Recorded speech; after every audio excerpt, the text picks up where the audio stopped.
Video daging bergerak setelah dipotong ramai di sosial media. Beredar video rekaman yang memperlihatkan daging hewan kurban bergerak-gerak sendiri setelah dipotong.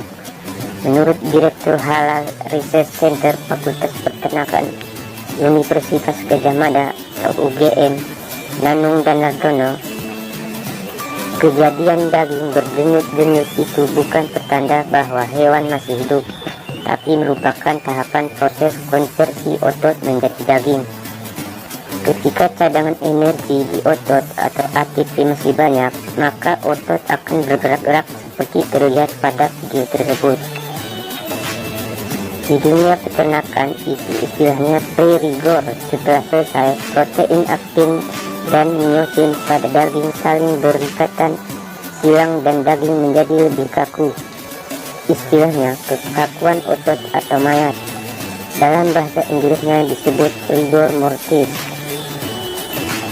Lalu berapa lamakah daging akan berdenyut?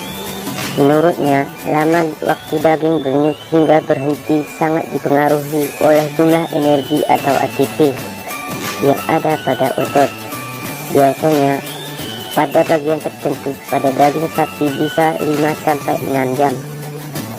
Pada daging kambing, denyutannya bisa lebih singkat. Para pengusaha bakso biasanya berebut daging yang masih berdenyut-denyut begini, karena jika dibuat bakso akan terasa lebih mantap, kenyal, katanya. Dia menambahkan, penampilan daging yang berdenyut semacam itu umumnya karena hewan ternak tidak dipuasakan 12 jam sebelum disembelih. Itulah juga sebabnya mengapa setiap kali pelatihan kurban selalu ditekankan untuk memuasakan ternak 12 sebelum disembelih.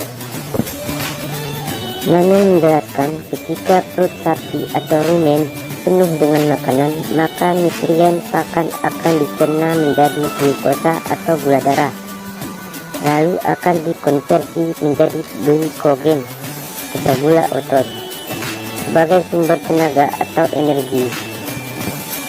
Timbunan glikogen yang cukup banyak pada serabut otot tersebut menyebabkan daging jedat-jedut. Biasanya itu juga dapat menyebabkan daging menjadi lebih alot, katanya.